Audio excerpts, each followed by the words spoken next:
La reforma del Codi Penal, que introdueix la presó permanent revisable, ha passat avui al Congrés l'últim tràmit. Només hi han votat a favor el Partit Popular i el PSOE. El Congrés dels Diputats ha aprovat aquesta tarda la llei de seguretat ciutadana amb el rebuig de tota l'oposició.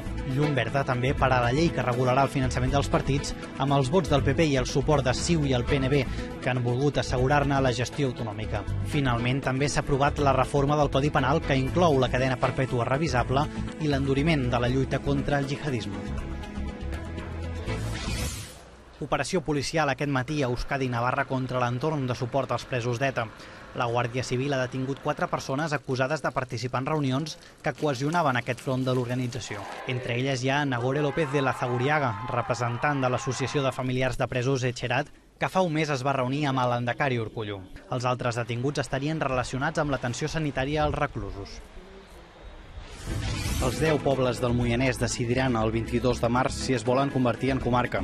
La vicepresidenta Joana Ortega ha assegurat que el govern ho té tot a punt per la consulta i que en els pròxims dies es reunirà amb els alcaldes de la zona per consensuar la pregunta. Si guanyés el sí, el nou Consell Comarcal podria entrar en funcionament després de les municipals del mes de maig.